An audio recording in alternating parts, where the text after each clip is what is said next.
Bonjour, bonsoir, que le Seigneur vous bénisse, que la grâce de Dieu surabonde dans vos vies en ce jour et que le Dieu de paix, le Dieu de grâce soit avec vous, soit avec nous pendant ce moment que nous aurons à plonger nos regards dans la parole du Seigneur. Vous savez, nous vivons le dernier mois de l'année, le mois de décembre, souvent c'est le mois de cadeaux. Nous voyons que les hommes, c'est devenu une tradition.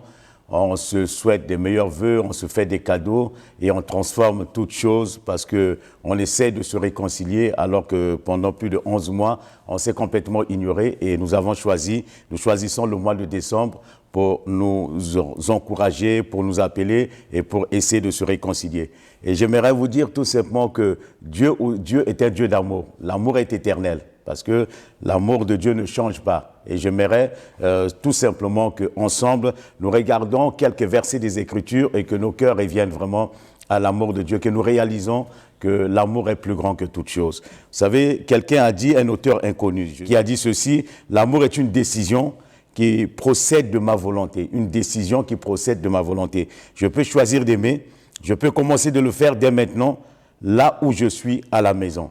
Il a dit, je peux choisir d'aimer. C'est un choix de vie. Et Dieu a choisi de t'aimer, Dieu a choisi de m'aimer, et Dieu a choisi de nous aimer, et Dieu a choisi d'aimer le monde dans lequel nous nous trouvons. Parce que c'est un choix. Nous pouvons faire le choix. Il y a beaucoup de choix que nous faisons dans la vie, mais le meilleur choix que nous devons faire aujourd'hui, c'est de pouvoir nous aimer les uns les autres, d'aimer ceux qui sont avec nous, d'aimer ceux qui vivent avec nous dans la même maison, d'aimer nos frères, d'aimer nos sœurs, parce que l'Église, c'est une grande famille de Dieu, parce que Dieu est le Père.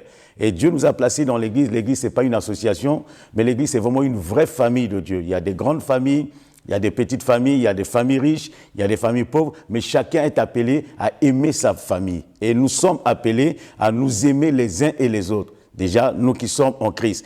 Et si nous sommes en Christ, nous devons nous aimer à plus forte raison. Le Seigneur nous pousse même, nous demande même d'aimer le monde dans lequel nous vivons. Parce que l'amour se manifeste par le don.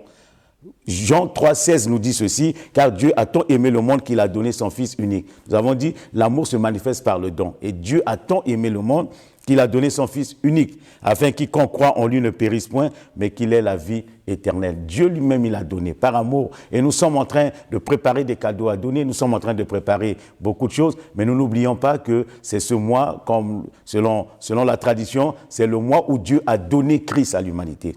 Dieu a donné le meilleur de lui-même, le Fils unique qu'il avait, il l'a donné. Et il a donné pourquoi? Il a donné pour que nous soyons sauvés. Et il a donné par amour pour nous, parce qu'il nous aime. Nous sommes ses créatures et nous étions perdus, mais l'objectif de Dieu, c'est de nous rechercher, c'est de nous sauver. C'est pour ça qu'il a envoyé Christ comme un don pour que nous puissions revenir vers lui.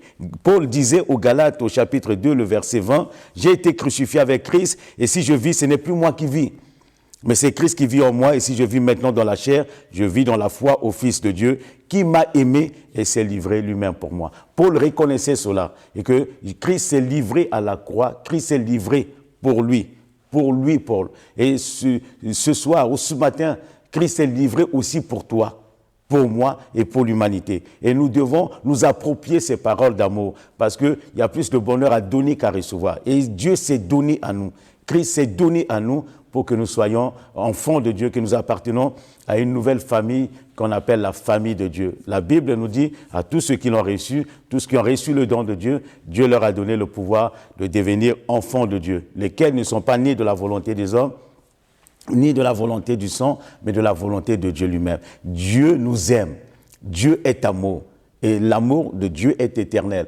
Et Paul aussi pouvait encourager les Éphésiens par rapport au rapport entre mari et femme et dans la famille, dans la maison, et que l'amour demeure. Parce que le christianisme, c'est la base du christianisme, c'est l'amour. Le christianisme sans amour, c'est pas le christianisme. C'est une religion morte. Le christianisme sans l'amour, c'est une association. C'est quelque chose qui ne perdure pas. Mais le vrai christianisme est basé sur l'amour. C'est pour ça que Paul pouvait dire aux maris chrétiens et aux femmes chrétiennes de pouvoir s'aimer, que les gens puissent s'aimer. Marie, aimez vos femmes comme Christ a aimé l'Église et s'est livré lui-même pour elle. Et quand je dis Christ a aimé l'Église, ça dit Christ a aimé sa famille. L'Église, c'est la famille de Dieu. Tu fais partie d'une famille de Dieu. Vous savez, dans la famille, on aime tout le monde. Que tu sois malade, que tu sois brigand, que tu sois voyou, que tu sois alcoolique, que tu sois drogué, peu importe ce que tu peux être, mais la famille est appelée à t'aimer.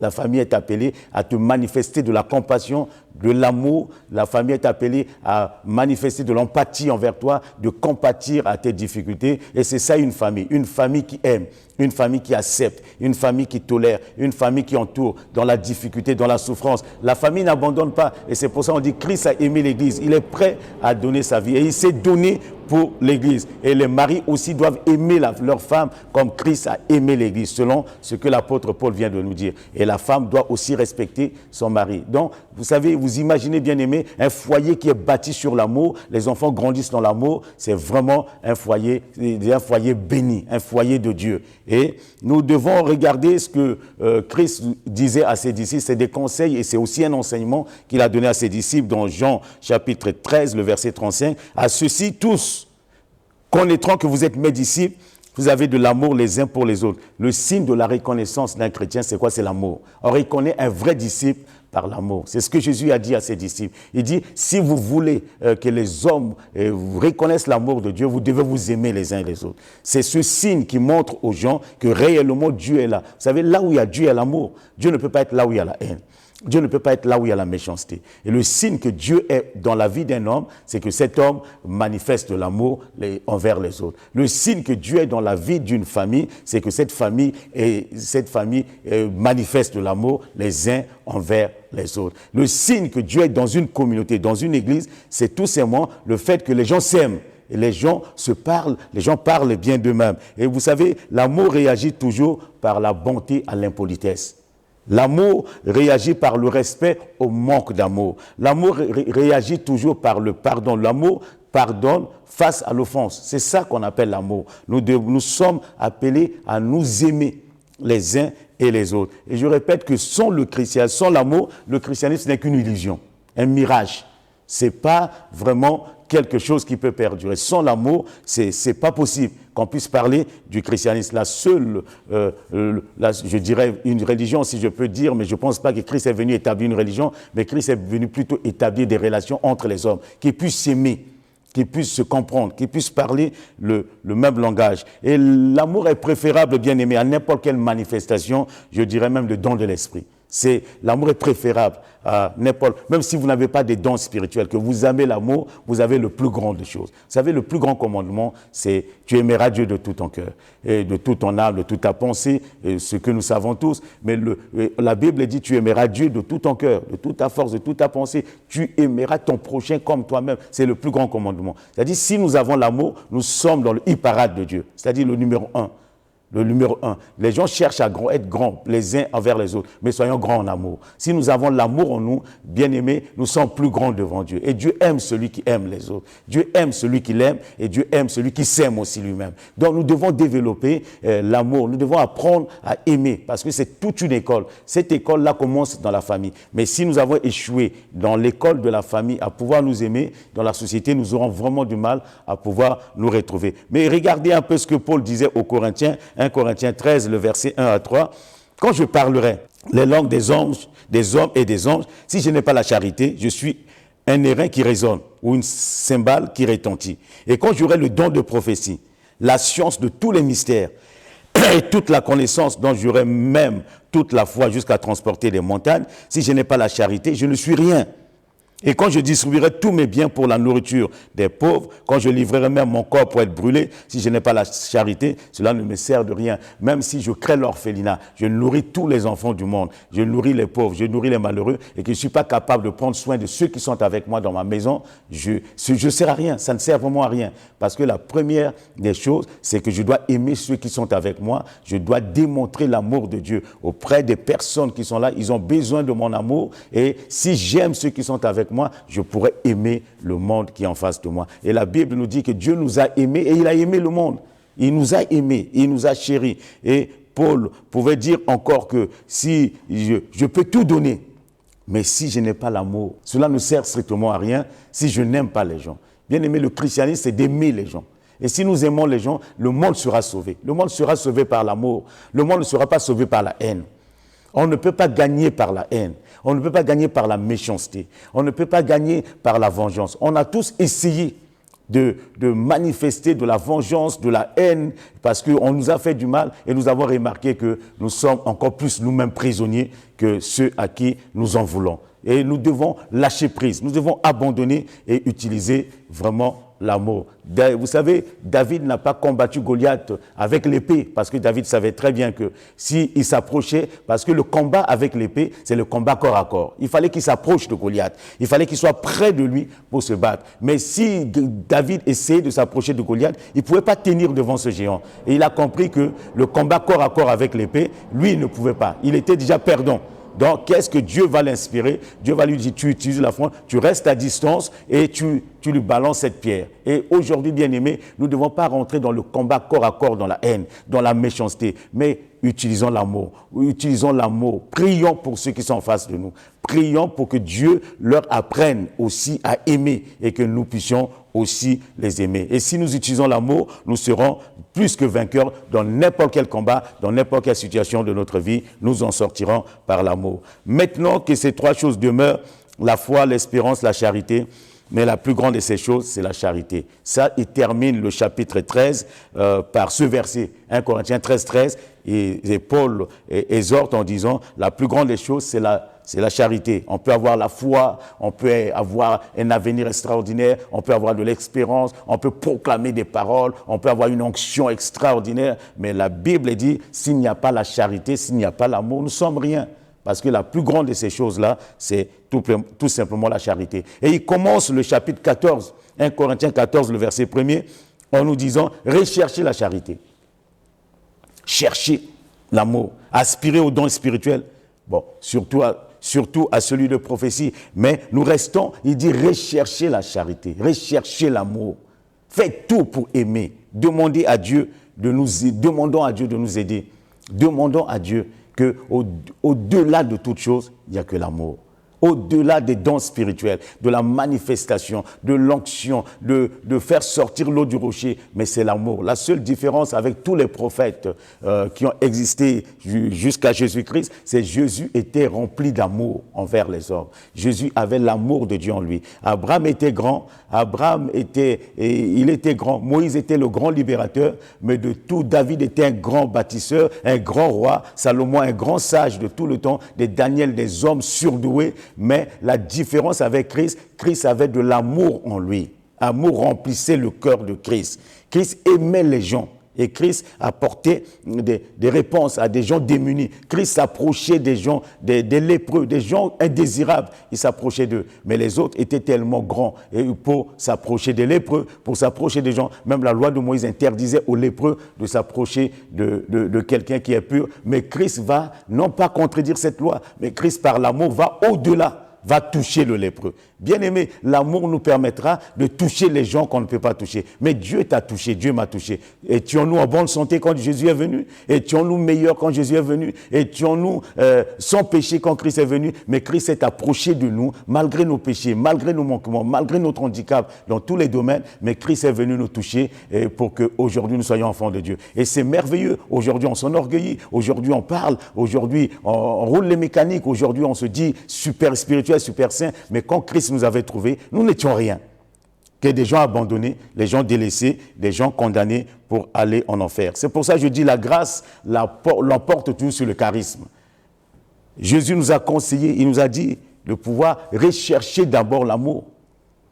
Nous recherchons aujourd'hui l'onction, la puissance, les miracles, les prodiges, mais recherchons l'amour d'abord, parce que le plus grand, c'est l'amour. Et bien aimé, j'aimerais aborder le deuxième point qui dit que notre Dieu, Dieu est un Dieu de justice. Notre Dieu, c'est notre justice à nous. L'amour ne juge pas. Quand je dis Dieu est un Dieu de justice, Dieu juge par amour. Dieu ne juge pas selon les apparences des uns ou des autres. Dieu ne nous condamne pas.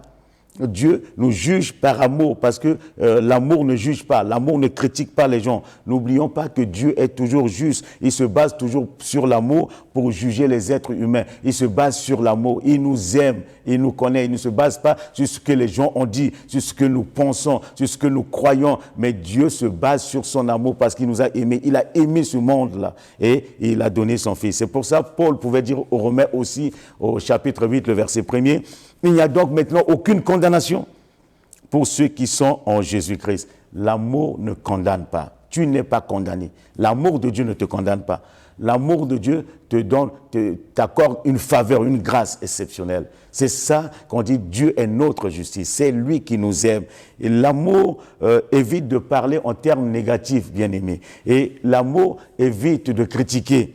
Si le Seigneur n'avait pas prononcé cette parole, je dirais, cette phrase célèbre à la croix, je dis bien c'est une phrase célèbre, une phrase qui nous donne aujourd'hui la possibilité, l'accès de nous approcher de Dieu et de se déclarer enfant de Dieu. Cette phrase célèbre dans Luc chapitre 23, le verset 34, Jésus dit « Père, pardonne-leur car ils ne savent pas ce qu'ils font. » Ils ne savent pas ce qu'ils font.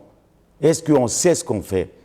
Est-ce que nous savons ce que nous faisons? Et je vois beaucoup de divorces, beaucoup de tensions, beaucoup de gens qui se séparent. Est-ce que nous connaissons vraiment l'amour de Dieu? Et je crois bien, le but, ce n'est pas de condamner. On peut comprendre les situations qui arrivent.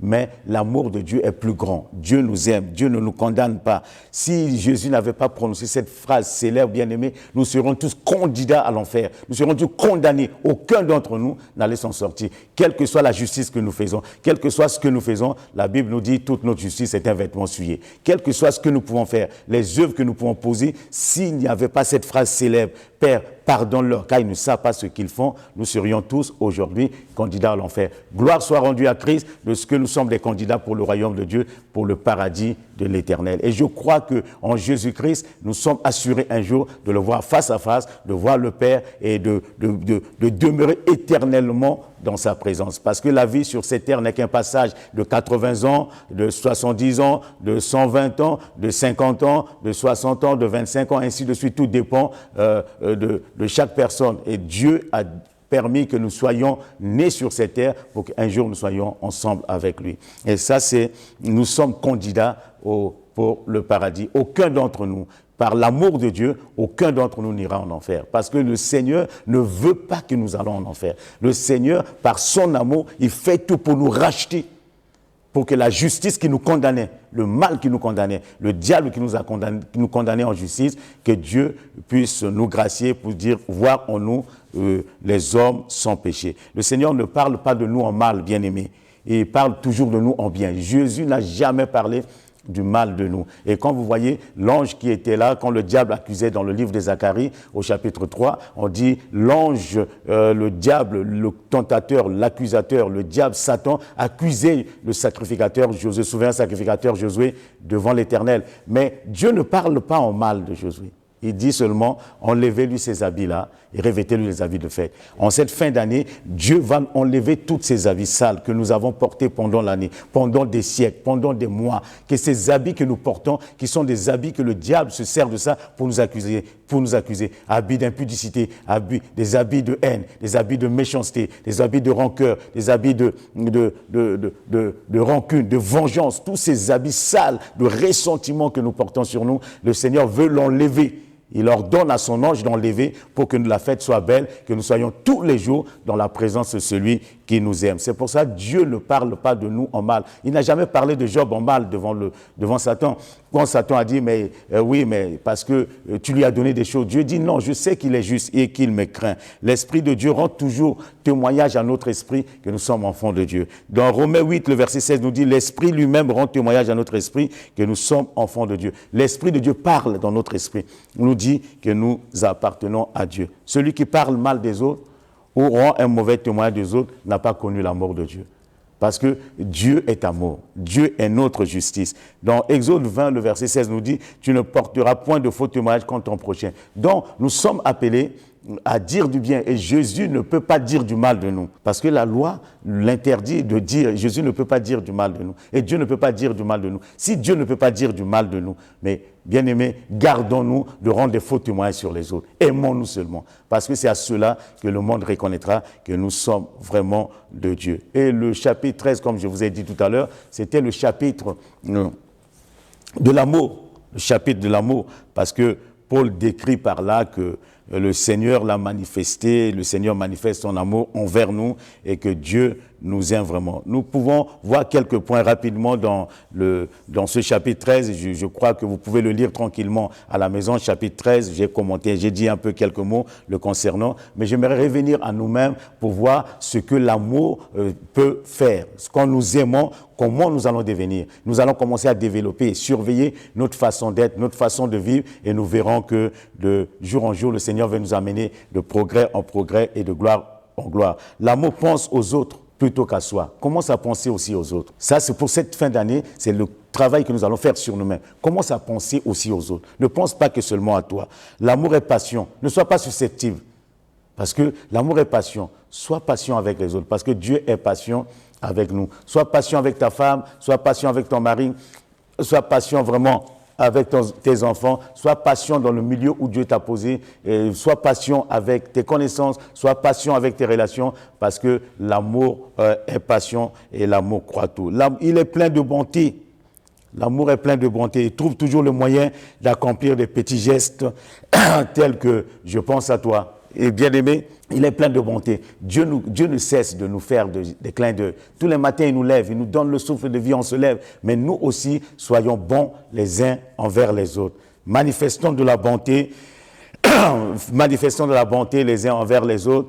Soyons prêts à intervenir pour aider les autres parce que Dieu est amour et le Dieu d'amour habite en nous, que cela change notre façon d'être et nous soyons bons les uns envers les autres. L'amour n'est pas envieux, il n'est pas jaloux d'autrui. Nous ne devons pas être jaloux des autres, car celui qui aime ne désire pas ressembler à quelqu'un d'autre et ne convoite pas ce qu'il possède. Parce que nous aimons les autres, nous ne cherchons pas à nous ressembler, mais cherchons plutôt à ressembler à Christ. Ce que Dieu a donné, nous sommes complémentaires, nous sommes ensemble et Dieu nous a mis ensemble pour que nous puissions nous compléter. Ce que possède ton frère va t'aider aussi à accomplir le plan de Dieu pour ta vie. Ce que Dieu a donné à ton frère, tu peux en tirer profit. Et ce que Dieu t'a donné aussi, ton frère pourra en tirer profit. Et nous devons non pas chercher à nous ressembler, à être identiques, parce que nous ne sommes pas identiques, mais nous sommes différents dans la diversité. Dieu se manifeste puissamment et que nous soyons unis, que nous soyons ensemble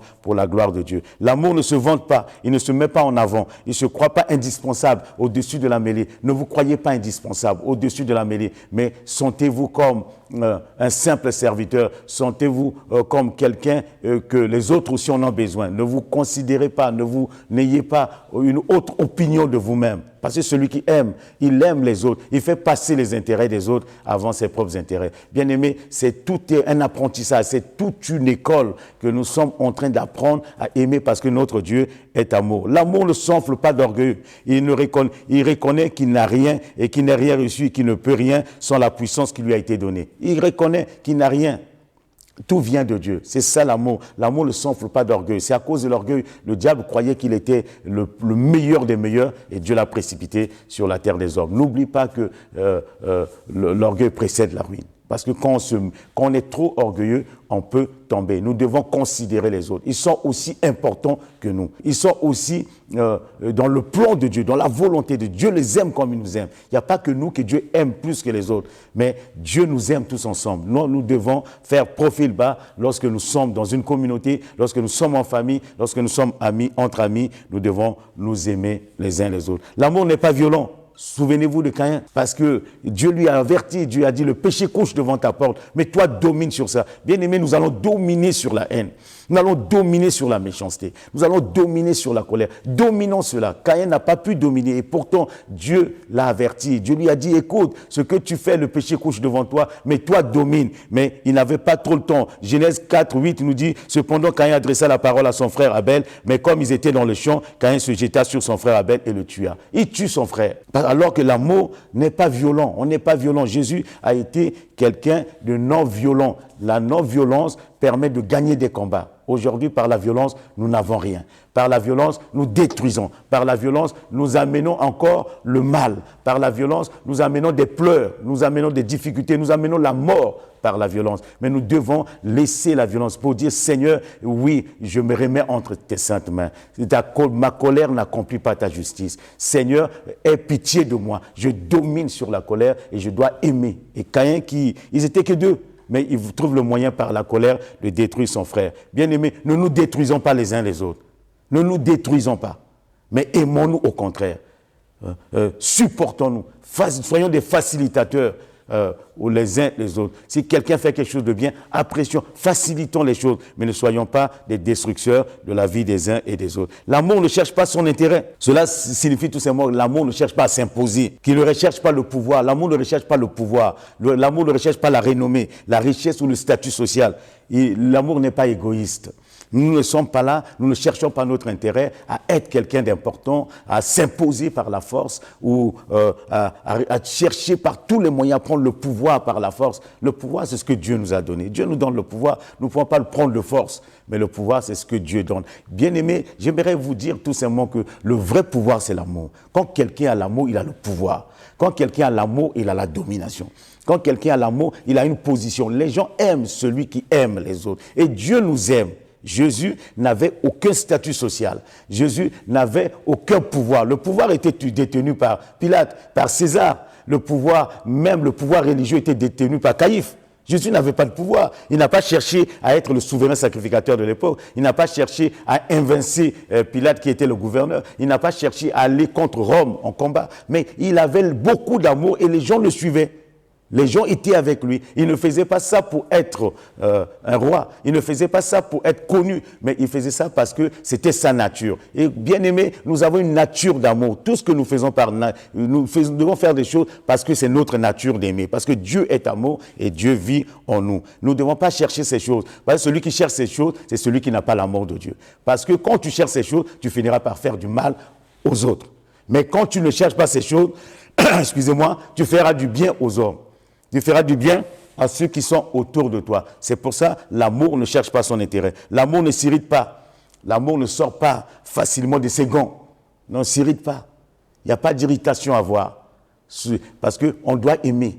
L'amour nous tranquillise nos cœurs. L'amour ne soupçonne pas le mal. Vous savez, contrairement aux amis de Job, vous savez ce que les amis de Job lui ont dit. Job il souffrait. Mais beaucoup de gens aujourd'hui, ils ont expliqué la souffrance de Job par un péché qu'il a commis dans sa vie.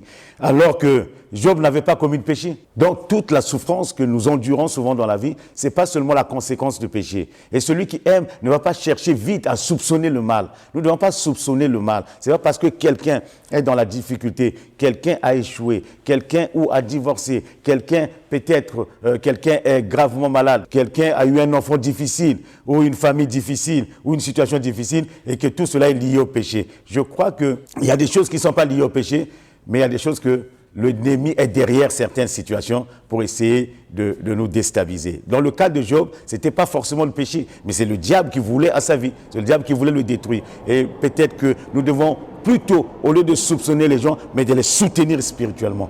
D'être à côté d'eux et de prier pour que Dieu les relève, de prier pour que Dieu leur fasse du bien. Nous ne sommes pas là à vivre dans les suspicions ou à soupçonner le mal, parce que l'amour ne soupçonne pas le mal. Vous ne pouvez pas rester là à soupçonner toujours vos enfants, à soupçonner votre mari, à soupçonner votre femme, à soupçonner les gens. Vous allez devenir plus parano et être même malade, plus que les malades eux-mêmes. Bien aimés, nous devons apprendre à aimer. Paul dit, l'amour ne soupçonne pas le mal. L'amour ne se réjouit pas de l'injustice, n'approuve jamais les traitements injustes affligés à d'autres personnes.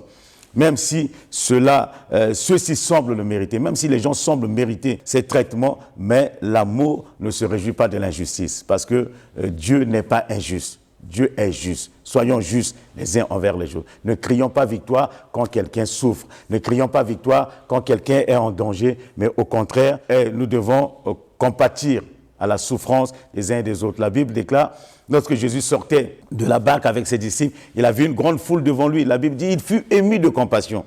Il n'a pas dit, ce sont des pécheurs. Il n'a pas dit, c'est des gens injustes.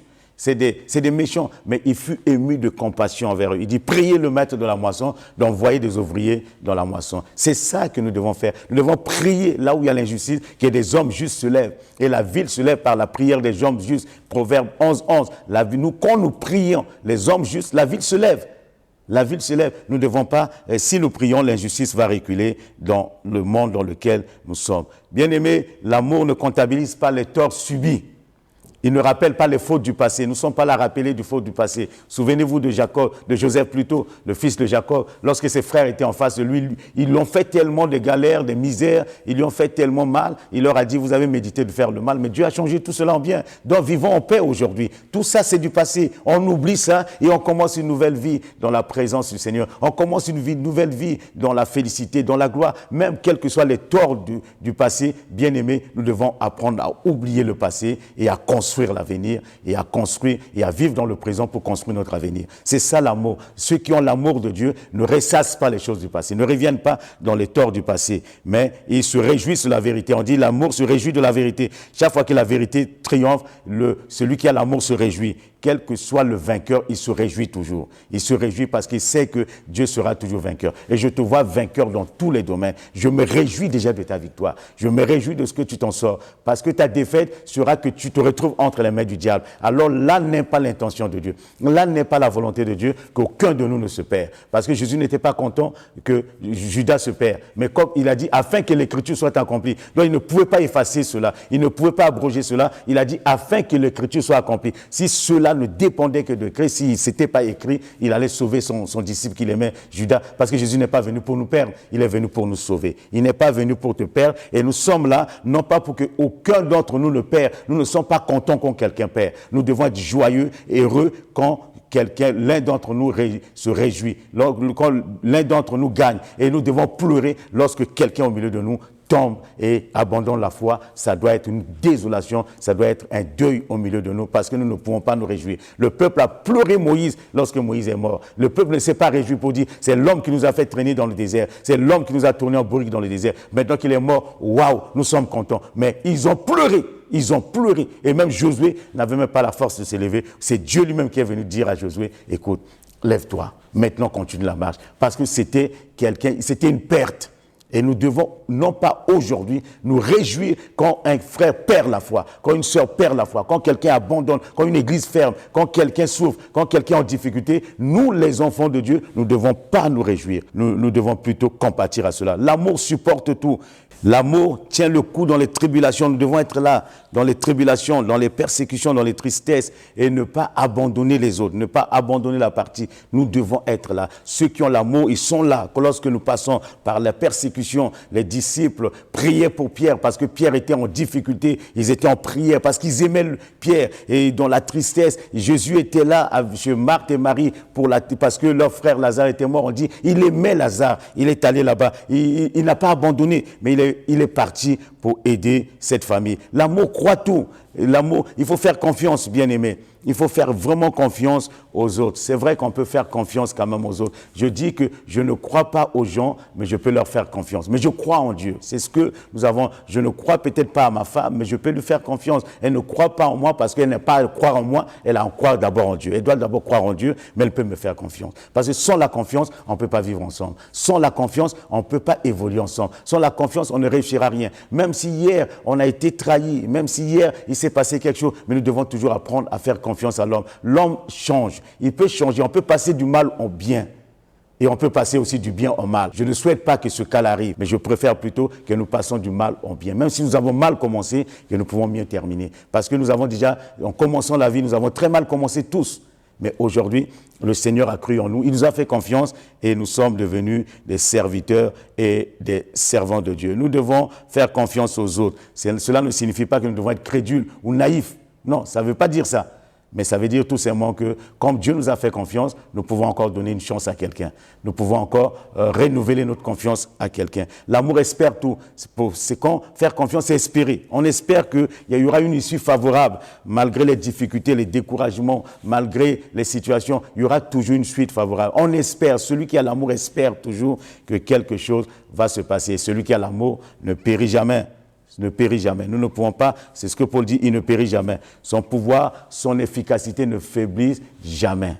Son pouvoir ne faiblit jamais, son efficacité ne faiblit jamais, parce que l'amour finit toujours par triompher. Vous savez, j'aimerais tout simplement terminer en vous parlant de deux frères rapidement, que les deux frères, je dirais, c'était un duel qui les opposait, qui opposait Jacob à son frère Ésaü. Mais ce duel a été gagné par l'amour, ce duel a été gagné par l'humilité, ce duel a été gagné par le respect, ce duel a été gagné par la considération. Ça, ce sont des choses que nous devons garder. Celui qui aime a l'humilité. Celui qui aime, je dirais même, respecte les autres. Celui qui aime a de la considération pour les autres. Dans Genèse 32, le verset 3 à 5, on dit, Jacob envoya devant lui les messagers à Ésaü, son frère, au pays de Séir, dans le territoire d'Édom. Il leur donna cet ordre. Voici ce que vous direz à mon seigneur Ésaü. Cette fois-ci, il appelle Seigneur, parce qu'il avait volé son droit de naissance. Il le considérait comme un petit. Il le considérait comme moins que rien. C'était des jumeaux. C'était les deux. Mais Jacob, il était tellement excessif à un moment, il manquait d'amour, il manquait d'empathie. Quand son frère avait faim, au lieu de le soutenir, de l'aider, de l'aimer, de lui apporter, mais pour lui, c'était pas ça. Il visait seulement quelque chose. Bien aimé, c'est pas ça l'amour. Viser quelque chose, prendre quelque chose dans la vie de quelqu'un. C'est pas ça l'amour. L'amour, c'est donner à la personne. C'est donner pour recevoir. L'amour, c'est commencer le premier à donner pour recevoir. Dieu a donné le premier, il a reçu ma vie, il a reçu ta vie, il a reçu l'humanité tout entière. Et Jacob, lui, il n'avait pas cette façon de voir les choses. Quand 20 ans après en exil, Dieu lui a appris beaucoup de choses. Il a appris des choses, il a compris maintenant le message d'amour et cette fois-ci, il envoie un message à son frère. Et il dit, vous direz à mon seigneur Ésaü, ainsi parle ton serviteur. Lui maintenant il devient serviteur, lui qui devait être grand. Pourquoi il n'a pas écrit pour dire, allez dire à mon serviteur Ésaü que son maître Jacob arrive. Ce sera de l'orgueil. Je pense qu'il allait perdre sa vie parce que Ésaü était devenu un guerrier redoutable, un homme très fort, un homme puissant parce qu'il est venu devant Jacob avec 400 personnes. Jacob n'avait pas 400 personnes avec lui, mais Ésaü est venu avec 400 guerriers à la confrontation parce que il a gardé toujours cette rancune, il a gardé ce ressentiment dedans de lui. Il se disait toujours, le jour où je croiserai Jacob, je vais l'éliminer. Peut-être que tu le gardes dans ton cœur, peut-être que tu te dis, le jour où je vais le croiser, et je vais lui rendre ce qu'il m'a fait, je vais faire ceci. Bien-aimé, abandonne cela. Laisse que l'amour de Dieu envahisse ton cœur. Laisse que l'amour de Dieu vienne au-dedans de toi. Et Jacob, il parle, il devient serviteur. Il vient serviteur d'Ésaü. Ainsi par ton serviteur Jacob, j'ai séjourné chez Laban. Écoutez ce qu'il dit. J'ai séjourné chez Laban. Donc j'ai appris des choses. Et je suis resté jusqu'à présent. J'ai des bœufs, des ânes, des brebis, des serviteurs, des servantes. Et j'envoie l'annoncer à mon Seigneur pour trouver grâce à tes yeux. Bien aimé, que les autres trouvent grâce à nos yeux, que nous trouvons grâce aux yeux des autres. Que les autres trouvent grâce à nos yeux. Ne nous vengeons pas parce que Dieu est amour. Et l'amour de Dieu est en nous. Le monde voit. Le monde nous observe. Le monde observe le christianisme. Est-ce que c'est vraiment des gens qui s'aiment ou c'est des gens qui se haïssent, des gens qui se divisent, les gens qui se critiquent? Bien aimés, enterrons la hache de guerre et que cette année qui se termine, nous commençons une année dans l'amour. Nous nous aimons les uns et les autres. Dieu est un Dieu protecteur. Quand il a envoyé ce message, et regardez un peu dans Genèse 32, le verset 1 à 12, Dieu est un Dieu protecteur. On dit, Ésaü avançait toujours. Jacob, dans le chapitre 32, il est parti dans la présence de Dieu et Dieu lui a appris beaucoup de choses. Jacob leva les yeux, Genèse 33, le verset 1. Jacob leva les yeux, regarda et voici Ésaü arriver avec 400 hommes. Il répartit les enfants entre Léa, Rachel et les deux servantes. Il plaça en tête les servantes avec leurs enfants, puis Léa avec ses enfants et enfin Rachel avec Joseph. Lui-même passa devant eux. Il se prosterna en terre 7 fois. Quelle humilité! Il se prosterne. Le temps est venu de nous humilier 7 fois, bien-aimés. Le temps est venu de reconnaître que les autres sont grands. Le temps est venu de reconnaître que Dieu est grand. Le temps est venu de reconnaître que papa est grand. Le temps est venu de reconnaître que maman est une grande dame. Le temps est venu de nous reconnaître entre nous, de nous apprécier, de voir les autres comme grands et nous comme petits. Parce que chaque fois que nous essayons d'être plus grands que les autres, Dieu nous diminue. Et Jacob se prosterne 7 fois jusqu'à ce qu'il fût près de son frère. Et je pense bien, il était en train de ramper. Quelle humilité, l'amour. Il considère maintenant son frère aîné. Il sait que c'est son grand frère. Il sait que c'est celui que Dieu a placé devant lui. Dieu ne peut pas changer la hiérarchie. Dieu ne peut pas changer les choses. Et Jacob le reconnaît et il se prosterne, il rampe, il vient devant son frère. Et vous voyez regardez un peu l'attitude d'Ésaü. Ésaü courut à son rencontre. Il l'embrassa. Pourquoi? Parce que Jacob lui a envoyé des messages d'amour. Envoyons des messages d'amour les uns aux autres. Vivons dans l'amour. Ésaü qui avait la haine, il voulait découdre avec Jacob. Il voulait l'éliminer. Il a pris ses meilleurs soldats pour l'abattre, pour le tuer. Mais quand il a vu son frère faire cela, la Bible dit, il a couru. Il a couru. Certainement, il est descendu de son cheval, il a couru, il l'embrassa, se jeta à son cou et le baisa. Ils pleurèrent. Oh, qu'on pleure d'amour, qu'on pleure de joie, qu'on pleure d'amitié, qu'on pleure nos retrouvailles, qu'on puisse dire, mais ça, tu m'as manqué, je t'ai manqué. Bien-aimé, que cette année, que cette fin d'année, ce mois-ci, l'amour de Dieu inonde nos cœurs.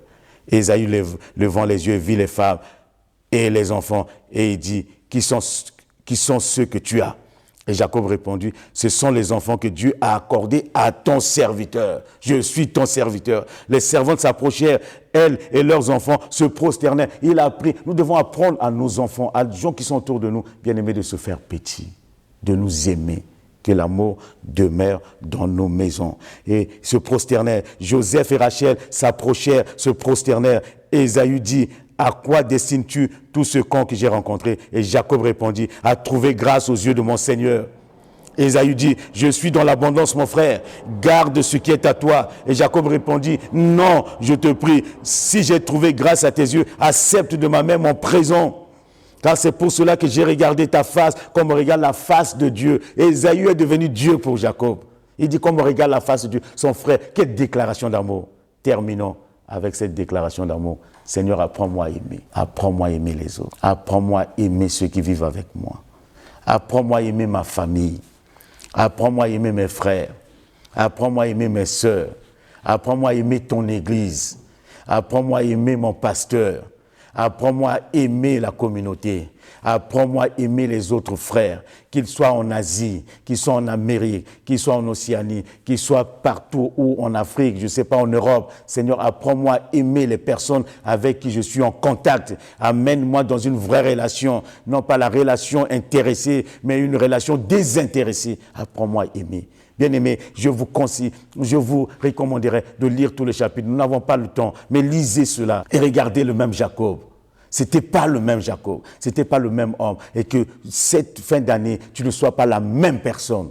Que tout change. Si quelqu'un est en Christ, il est une nouvelle création. Les choses anciennes sont passées et toutes choses sont devenues nouvelles. Laissons la haine, laissons la méchanceté, laissons la rancœur, lavons nos cœurs, dessaisissons-nous de tout ce qui a pris racine en nous, tout ce qui domine nos vies. Ne nous laissons pas dominer comme Caïn par le mal, par le péché, par le ressentiment, mais dominons sur le ressentiment. Aimons nos frères, partageons des moments d'adoration, partageons des bons moments ensemble, partageons des moments de qualité dans nos maisons, dans nos familles. Apprenons à nos enfants à s'aimer, apprenons à nos frères à s'aimer, apprenons à nos sœurs à s'aimer, apprenons à l'église tout entière que Dieu est amour. Là où il y a Dieu, il y a l'amour.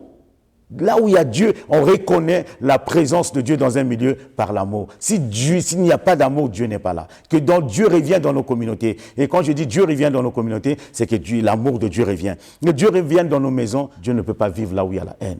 Dieu ne peut pas vivre là où il y a la tension.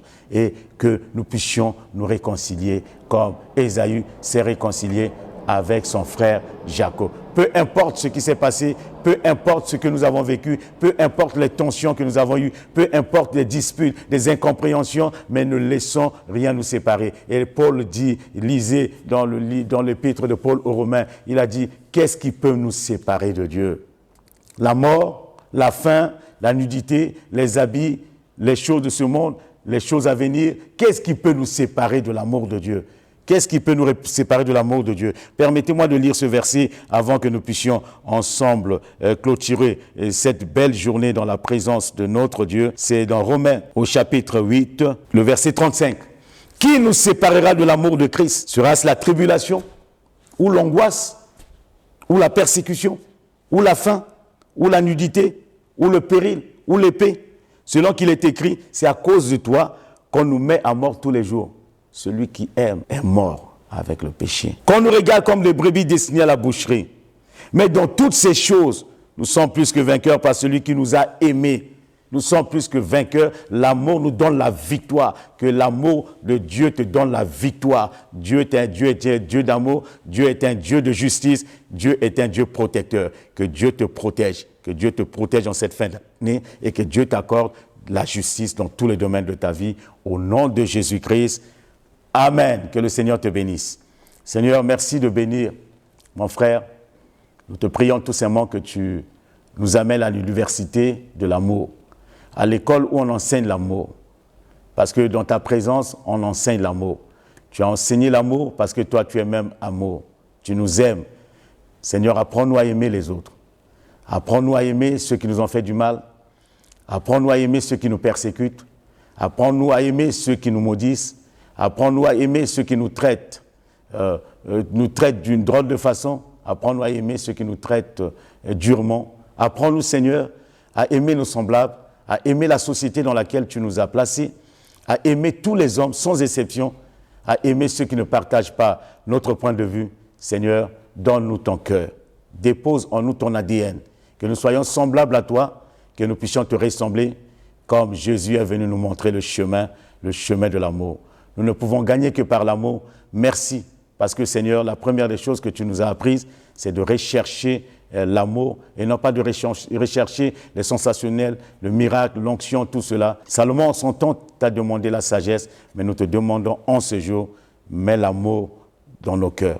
Ton amour à toi, l'amour du prochain, et que nous apprenons aussi à nous aimer nous-mêmes comme toi tu nous aimes. Nous te remercions et nous bénissons ton Saint-Nom au nom de Jésus-Christ. Amen. Que le Seigneur te garde et qu'il te bénisse. À très bientôt.